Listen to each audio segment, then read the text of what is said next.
Howdy folks, and welcome to another episode of Mingles with Jingles. I hope you had a good weekend. Well, you can forget it because now it's Monday. It's been a pretty good week for me though. I just received an invitation from the Tank Museum to the opening of the Tiger Collection exhibition. What do you mean the Tiger Collection? How many tigers have they got, Jingles? Surely the Tank Museum only have Tiger 131. Well, yes they do, but they also have a pair of Tiger 2s and a Yag Tiger. And they've managed to arrange a deal with the French Tank Museum at Saumur for, well, they're going to borrow their fully operational Tiger 2. They've also managed to get their hands on an Elephant tank destroyer, probably more widely known to you guys who play World of Tanks as the Ferdinand. Just about the only Tiger variant that they don't have access to is the Sturm Tiger, although they do have a Sturm Tiger gun barrel at the Tank Museum, so that's going to be just amazing. They're unveiling the collection, or the exhibition, on the 6th of April 2017, and I have been invited along. It says here, champagne and canapé reception. Woohoo! Major General Peter Gilchrist and the Board of Trustees of the Tank Museum request the pleasure of the company of me for the opening of a new exhibition. Dress, lounge suits, or service dress. Well, I don't think I'm going to be getting into my old Navy #1 uniform for that, so I guess lounge suits it's going to be. What the hell is a lounge suit anyway? I need to go and look this up. Oh right, it's just a regular suit. Oh, that's a relief. I had visions of having to turn up dressed like Leisure Suit Larry there for a moment. What do you mean, who's Leisure Suit Larry? What do they teach you kids in school these days? This is Leisure Suit Larry, star of a bunch of, well, reasonably popular graphic adventures by Sierra in the 80s and 90s, I think. Oh, I think I could pull that look off. I could totally kill that look. No, let's not do that. No, challenge not accepted. So, anyway, that's the Tiger Collection exhibition at the Tank Museum at Bovington on, let me just check the date again, make sure I get it right. Shut up, cat. She's been very needy today. I currently have a very small black cat resting in my lap. She is not the quietest of cats. She's intensely vocal, but she's normally pretty quiet when she's sitting in my lap, so there may be some feline-related interruptions during the course of this episode of Mingles with Jingles. But yes, the Tiger Collection exhibition, Tank Museum at Bovington, 6th of April 2017. So, that's going to be good, and of course there will be a video coming of that. Next up, today, or, well, when you're sitting watching this episode of Mingles with Jingles, it will have been yesterday, I joined Isolate and Chrysanthos to commentate on the finals of the Kings of the Sea tournament. This was a community organised tournament because there's no official support for it whatsoever in World of Warships. I believe it was organised by the Tora clan, who made it into the semi-finals. But the finalists were contested by two separate teams, both from the Omni clan, so no matter what happened, Omni was going to.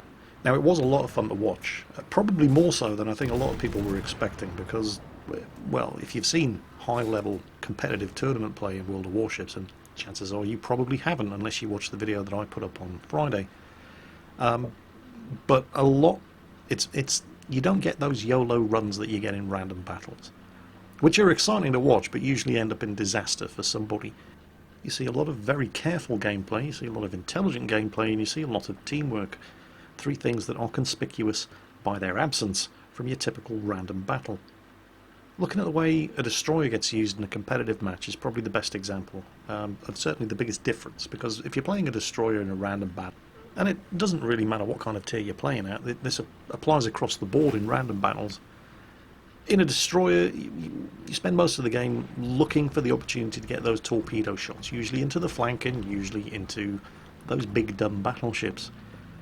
There is far less emphasis on capturing flags, for example, even though destroyers are the best units in the game for doing it. Most random battle destroyer players, they might make a rush for a flag at the start of the game, but the second they get spotted they drop smoke and they bug out. Typically. Obviously not everybody plays the same way. Instead, they're looking for the gunshots on targets that have been distracted, particularly if they're an American or a Soviet destroyer. And they're always looking for the opportunity to torpedo somebody, and generally speaking, if they're using smoke, it's for themselves, not for their team. There's none of that in a competitive game. In fact, if a destroyer in a competitive game is firing his guns at somebody, It's usually because something has gone horribly, horribly wrong. It's a last resort. Destroyers in competitive play, their primary role is to contest the capture points. You almost never see the destroyers using their smoke for themselves. Instead, they deploy smoke to screen their team, to allow their team to get into advantageous positions without being detected. And the only time I watched entire battles where the destroyers never fired a shot and did 0 damage. But in a competitive match, it's not about you. You know, it's not all about you, Princess. It's about winning. And if that means you have to hold your fire, not get detected, and instead ensure that the enemy team can't capture a certain flag because you've positioned yourself in there undetected and are preventing the capture process, or if you're in a battleship, for example, and your job is to simply hold a flank and absorb as much damage as possible for as long as possible while trying to stay alive as long as possible and slow down a push around the flank that you happen to be on to give your team time to react to it, then that's what you do, because it's about the team, it's not about you. And I think if you can get yourself into that mindset and lose the random battle, everybody wants to be a hero mindset, watching these tournament games is very entertaining. However, a couple of issues did become apparent during the course of this first of 2017. They're going to be doing this every month, by the way, but the first 2017 Kings of the Sea tournament. And I think the primary one, and most of these issues are to do with the new commander skills that were introduced in the latest patch to World of Warships. And I know you're all sitting there thinking, oh yeah, position finding. Well, yes, but I don't think it was the biggest issue. I think the biggest issue was inertia fuse high explosive shells. What's that, Jingles? Well, it's a new skill that you can choose on your commander, introduced in the latest patch, and what it does is it gives you more penetration on your high explosive shells, but reduces the chance that they're actually going to cause a fire. Now, if you look at a ship like the premium Tier 8 Soviet cruiser, the Mikhail Kutuzov, it has 12 152mm guns, and if the commander has taken the inertia fuse high explosive shell skill, they were doing fearsome amounts of damage to battleships in a very, very short period of time. There were multiple occasions, I can think of it at least twice in the games that I was watching, and I was only watching the finals, where a battleship would be spotted for a very, very short period of time, and 2 Kutuzovs would then start unloading on it, and they had this inertia fuse high explosive shell skill. And of course the Kutuzov has 152mm shells, unlike, for example, the Atago, which was a very, very popular cruiser to take into a Tier 8 tournament game. The Atago has 203mm shells, so they don't fire as quickly. The Kutuzov, by contrast, with its 152mm shells, can land a lot of hits on a battleship over the course of 20 seconds, and 2 Kutuzovs, firing at a battleship that was exposed for only 20 seconds, are regularly able to do 40,000 damage to that battleship with this new skill. They're not doing it by setting him on fire. In fact, they're setting very few fires on battleships. I think somebody sat down and worked it out that from the Kutuzov in particular, you had to fire 100 shots in order to set 1 fire on a target. But that's kind of the problem, because I realise that it's intensely annoying for battleship players to be getting set on fire all the time, but getting set on fire should really be the least of your problems in a battleship. Your damage repair ability can heal back all of the fire damage. You can't heal back the high explosive damage, or you can, but you can't heal back all of it, so that's damage that's going to stick. Now, you take that into account with the fact that the Kutuzov also has the ability to deploy a smokescreen, and it also has very strong anti-aircraft capabilities, and also the fact that these inertia-fused high-explosive shells, because they're high-explosive, if they have the penetration to defeat your armour, they will penetrate at any angle. They don't take into account armour angling. So an armour-piercing shot that would be an auto-bounce because of the angle, high-explosive with this skill can penetrate. And that makes it all kinds of fun if you're in a cruiser facing one of these ships and the captain's got that skill and you're trying to angle your armour. Alright, Jingles, so the Kutuzov's ridiculously overpowered. Why does this have implications for tournament play? Well, it cuts down on variety. There's no flexibility in the team lineup because the Kutuzov is just such an overwhelmingly obvious pick for your team lineup. In previous tournaments, prior to this skill being introduced, you'd see a healthy lineup of, well, all kinds of cruisers. There'd be a Chapayev, perhaps because it has the radar consumable, with a very, very good range on the radar consumable as well. You might see a Kuchizov, primarily because of its very strong anti-aircraft ability and the fact that it also comes with a smokescreen. But you'd see Atagos as well because they've got very, very powerful 203mm guns with their armour piercing. They also have the damage repair consumable. But you don't see Atagos at all anymore because, well, they don't bring enough to the party. The Kuchizovs outrange them, even though they have lower caliber guns. They do more consistent damage thanks to the inertia fuse high explosive shells. They've got a smokescreen and stronger anti-aircraft. So there's just so little variety in the ships that get picked. And it's not just the cruisers. That extends to, well, everything. The carriers as well. It's just take a Shikaku or go home. You never see anybody in a Lexington. Although we did see one game in the finals where they did take a Lexington. But it was a comedy match. What happened? Once Omni realised that they had two teams in the finals, the very first game that they played was it was just US Navy versus Imperial Japanese Navy. So everybody on the one team, funnily enough, the team's nickname was Freedom. So they chose Americans. So it was Lexington, North Carolinas, New Orleans and Benson's. And the other team, who were the Masochists, they're both Omni teams, even though, you know, the team names were different. They just took Japanese ships. And, well, the Lexington didn't do very well. Didn't do very well at all. Why would you not pick a Lexington? I mean, well, the Lexington's very, very good. It's got a very good fighter build. But that's pretty much it. The Shikaku can have a good fighter build and a good strike build at the same time, which just gives it more flexibility than the Lexington. So nobody ever plays a Lexington. Battleships. Pretty much all we really saw were Amagis because they've got the most consistent and accurate long-range shell fire. Also, they're fast. There were some North Carolinas. In the finals, I didn't see a single Bismarck. And that was, again, pretty much it. Same with the destroyers. Bensons. Occasionally you'd see an Akazuki for its anti-aircraft firepower, but basically it was Bensons, Amagis, Shikakus and Kuchizovs, with the occasional Chapayev thrown in there just for its radar. Why is this a problem, Jingles? You know, they're picking the best ships available for the role. Well, yes, they are, but here's what the problem threatens to become. How many of you have watched the World of Tanks League Grand Finals? I can't remember when it was. It's the one that I was casting on with Luke Nella and Quickie Baby 2 years ago in Warsaw. Now, the games were fantastic. I mean, I was and remain in awe of the skills of the guys playing those T-54 lightweights. I just wish they were playing something other every now and then than T-54 lightweights, because that was the meta at the time in competitive World of Tanks play. Pretty much everybody on every team, there were just massed ranks of T-54 lightweights, with the occasional LTTB or Walker Bulldog thrown in just to make up the points. Now, watching a whole bunch of T-54 lightweights going at each other was thrilling stuff. But when you've watched 25 or 26 games of T-54 lightweights going at each other, it can get a little repetitive. Now, they're never going to have that issue to the same extent in World of Warships, because there's a limit to the number of destroyers and battleships, for example, that you can have on each team. So you have to have some battleships, some cruisers, some destroyers, and if you plan on winning, you have to have an aircraft carrier.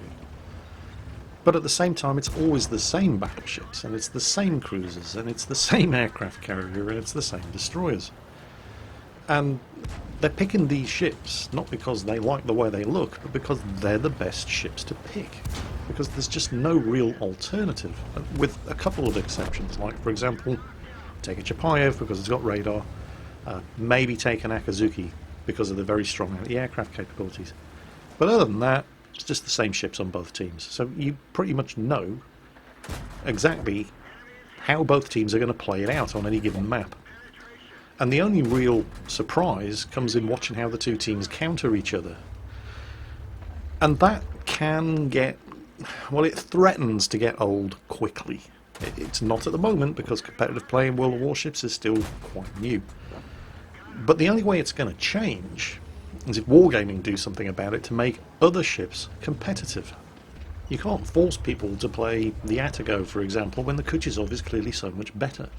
You have to make the Atago competitive with the Kuchezov, make it bring something to the table that the Kuchezov doesn't have, and make whatever it brings to the table attractive enough that people are going to say, actually, maybe we'll take some Atagos instead of the Kuchezovs that we use in every game. Or maybe, heaven forbid, we'll take a New Orleans or a Mogami. But as long as one ship in each class is always the clear best choice, you're never going to see people using those other ships. You have to make those ships good enough, have them bring something else to the party that the current best choice doesn't do, and make whatever it brings attractive enough to make it a real choice. But that's just not the case in World of Warships at the moment. And while it was fun watching the games, the excitement came from watching. You were waiting for one person to make a mistake, and then watching the enemy team just jump all over them, or fail to read the enemy team's intentions and deploy their teams the wrong way to deal with whatever it was the enemy team was actually going to do.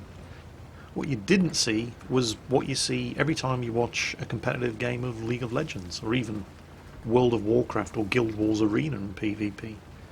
Because there are certain compositions, for example, there are certain heroes in League of Legends that synergize and work well with each other. In the same way that you've got different classes in Guild Wars and World of Warcraft that just make sense to team up in a 3 versus 3 game, for example. But you don't know for sure what the enemy team composition is going to be until you actually see them on the battlefield. And that's when you're like, oh crap, okay, they've got, for example, World of Warcraft, they've got 2 rogues and a druid. Shit. Stealth team. And on the fly, you immediately have to adapt your tactics to deal with that. There's none of that in World of Warships, because it's the same ships on both teams. So you pretty much know how the maps are going to play out, because if you have the same composition, there's only really one way that you can play that map. So more variety can only be a good thing. Anyway, next up. This is something I wasn't entirely sure I wanted to... Well, I was going to say I wasn't sure I wanted to talk about it. That's not true. I knew that I did want to talk about it, but I wasn't sure I should talk about it, because, well, here's the thing. If I talk about something in an episode of Mingles with Jingles, there's a fairly good chance that a large number of people are going to hear about it. And sometimes there are things that I don't really want to draw any attention to, because it's not the sort of thing I really want to publicise for the good of everybody involved. But, well, I'm going to talk about it, and you be the judge whether or not I've done the right thing. Jingles, you old fool, you've finally gone senile. What the hell are you talking about? Well, what I'm talking about here is account boosting. Now, this was brought to my attention on my Facebook page as a link provided by Jonathan Hill. Jonathan, thank you very much. I figure I may as well give you credit for it here, because there is no way I am sharing the link that you gave me on my Facebook page, and I'm certainly not putting the link down below in this episode of Mingles with Jingles, because he provided a link to draw my attention to account boosting in World of Tanks. Now, it shouldn't have taken me by surprise. It did. But there are certainly other games that I play where there's boosting going on, paid boosting services, and they're very, very blatant about it. World of Warcraft, for example, I played since the new expansion Legion came out. I've been playing a lot of World of Warcraft. And they're quite brazen about it in World of Warcraft. The gold sellers in particular in that game have always just, they've never hidden. I mean, you go into a major city and trade chat is just full of people saying, buy gold, this is our website, message me, blah, blah, blah. And as fast as their accounts get shut down, there's just another one pops up. And eventually Blizzard gave up trying to combat gold selling and started selling gold themselves. That was their solution in World of Warcraft. Screw it, if you can't beat them, undercut them.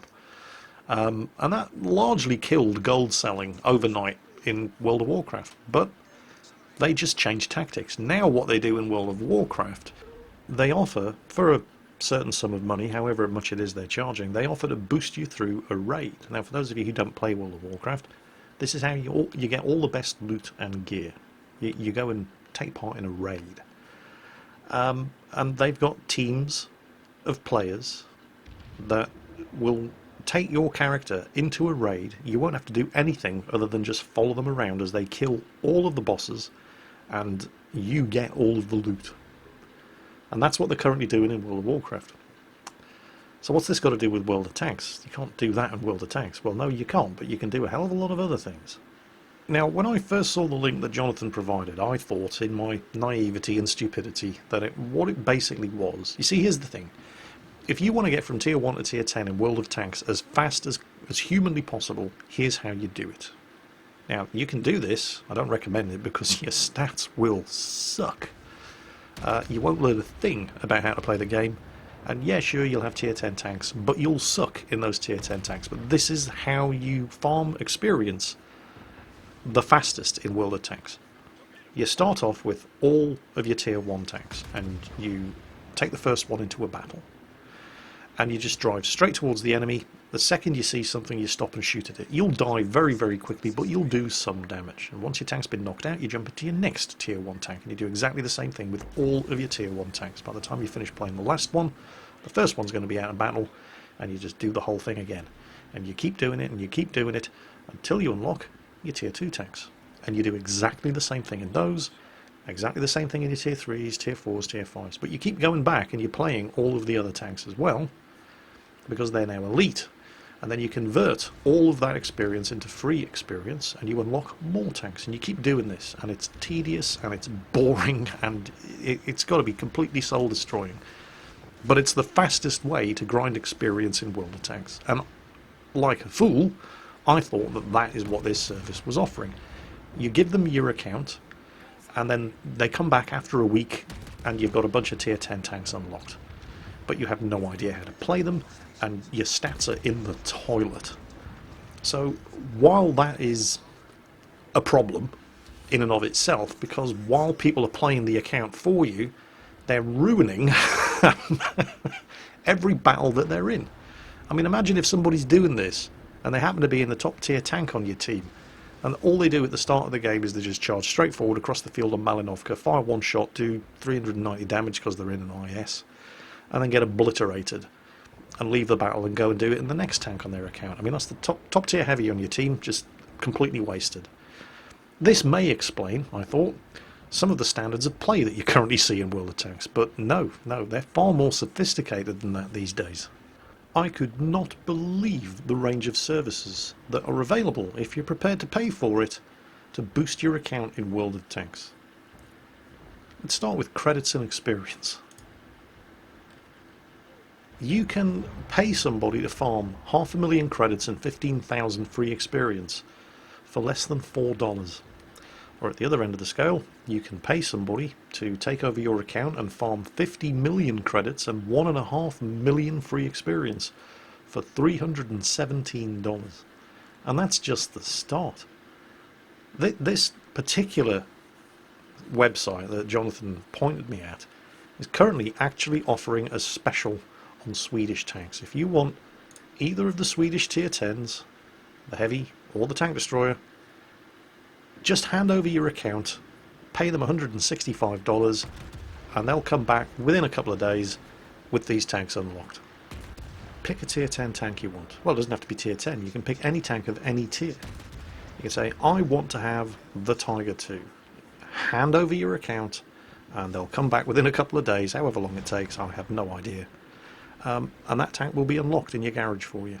You want a mark of excellence on the barrel of a certain tank? Hand over your account, pay them money, they will earn a mark of excellence, or 2 marks of excellence, or 3 marks of excellence, depending on how much you're prepared to pay them. Does nobody actually want to learn how to do it themselves? Yeah, okay, so you'll be driving around with 3 marks of excellence on your IS-7, but that doesn't mean you're going to know how to play your IS-7. 3 marks of excellence on any tank, $60. You can pay these guys to unlock mission reward tanks for you, the Stug 4, the T-28 concept, the T-55A. Obviously it gets more expensive the further down the mission tree you want to go, but if there's a particular mission that's giving you trouble, you can pay people to complete that mission for you. Does nobody want to... I don't get it. Maybe I'm just too old. I mean, you know, if I didn't earn it myself, then I don't deserve to have it. It's as simple as that. Am I the only one that thinks this way? I mean, clearly not, because this, and I'm sure that there are many, many of these different kinds of services out there, but this one in particular is a verified eBay seller. I mean, people are obviously taking advantage of their services. I just don't get it. Here's the thing that amuses me more than anything else. Well, I say amuses, that appalls me and amuses me at the same time. We now live in a world where people are prepared to spend hundreds and hundreds of dollars on a free-to-play game. Well, yeah, I mean, I've spent hundreds and hundreds on World of Tanks already. I've spent a lot of money on World of Warships, buying various different premium tanks, premium accounts, gold to convert free experience, and so on and so on. I mean, you know, there's free-to-play games and then there's free-to-play games, but I bet Wargaming aren't too happy about this because, yeah, sure, people are clearly spending lots and lots of money on their free-to-play game, but they're not seeing any of this money, not where this sort of thing's concerned. I really don't know what to think. It just, I'm stunned, absolutely just, I haven't really had time for the implications to sink in. I'm still just sitting here going, what? Really? And yes, really. I mean, companies like this wouldn't be able to operate if there wasn't a demand for their services. And that's what puzzles me more than anything else, the fact that there is such a demand for these kind of services. I mean, I suppose I can kind of get it when it comes to the mission tanks, for example. Some of those missions, some of those missions are pure RNG. They're not the best thought out missions in the world, and if you're on one of those missions that's been just kicking your ass for months and months and months, I totally get the temptation to contact a service like this and say, right, complete this mission for me, here's $60. But unlocking tanks for you, grinding all the way up to tier 10 for you, I mean, for me that's part of the appeal of the game. I mean, Armoured Warfare, for example, at the moment I have every tank in the game unlocked, but I was quite proud. I mean, Obsidian were constantly, right, do you need more gold, do you need more free experience, do you need more credits, and so on, because obviously I was pushing a lot of valuable publicity in their direction, but I resisted the temptation. I was like, no, I enjoy grinding out the tanks myself, and I was so proud of myself when I first unlocked the Challenger, and then my very, very first tier 9, sorry, of course there were no tier 10s in the tank at the time, but my very first top tier tank, the Challenger 2, so proud of myself, so happy when I unlocked that tank. And then there was a miscommunication with Obsidian, and they credited my account with something like 50 million free experience, and at that point I just could not resist the temptation of logging into the game. This was right after the tier 10s had all been introduced, and I could not resist the temptation to unlock all of the tier 10s with all this free experience that had suddenly appeared on my account, and I knew that I would do it the second I got my hands on all of that free experience, because I would not be able to resist the temptation to do it. And that's why I told them, no, I don't, no, I'm fine, thanks, I'm grinding them all through myself. And it kind of killed the game for me, to an extent, because for me, getting there is half of the fun.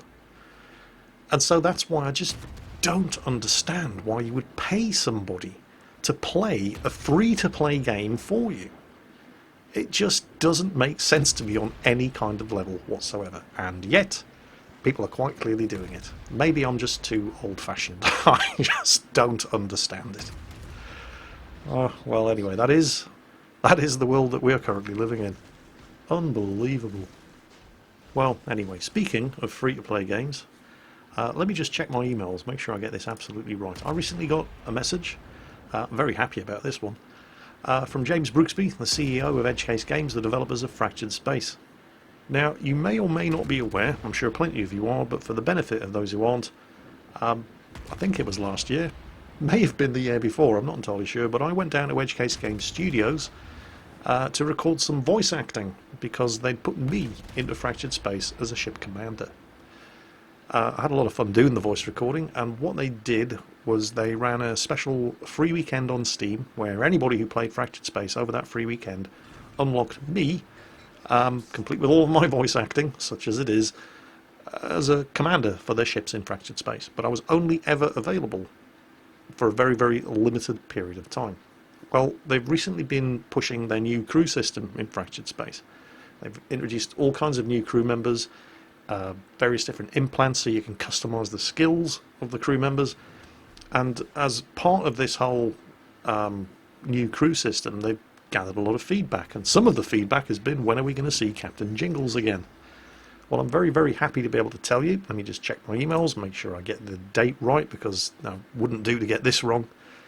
Anybody who plays a game of Fractured Space between the 7th and the 13th of February will be given Captain Jingles as a free crew member.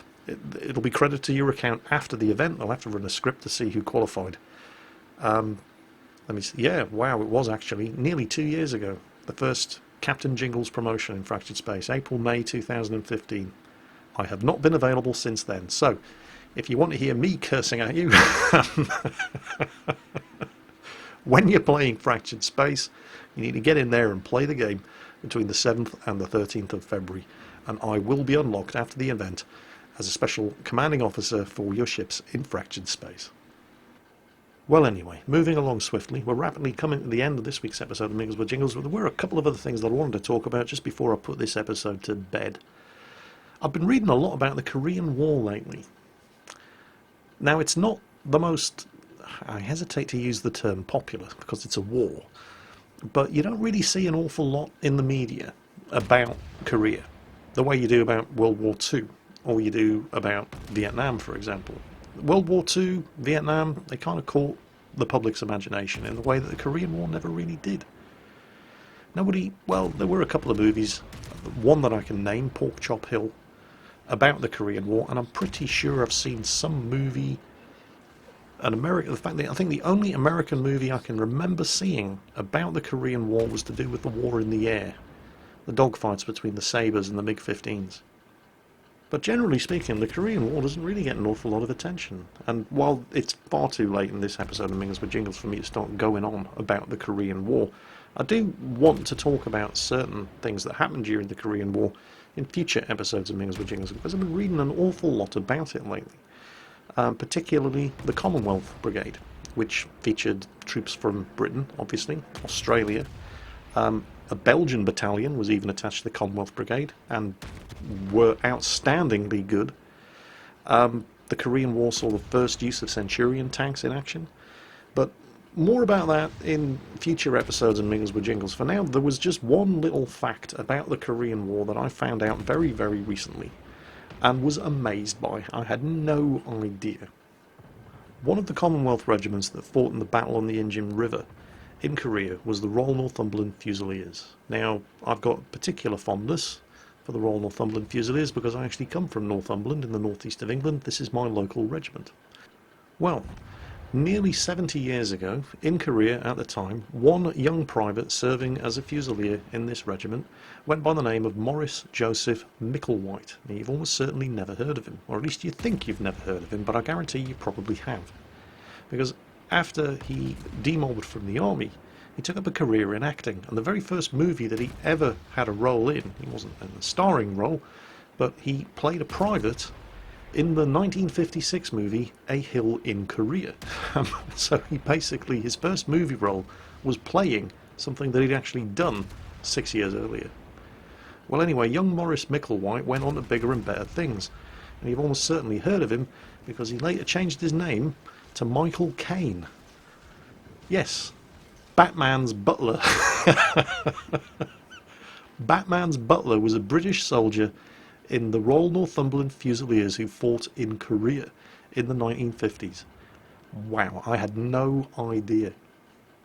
And on that bombshell, that's it for this week's episode of Mingles with Jingles. There was more that I wanted to talk about, but it's after midnight. I need to start rendering this video, upload it, and get my ass into bed, because God knows I need my beauty sleep. I hope you enjoyed this week's episode of Mingles with Jingles. I hope the rest of your week can only get better from here on in. And as always, take care, and I'll catch you next time.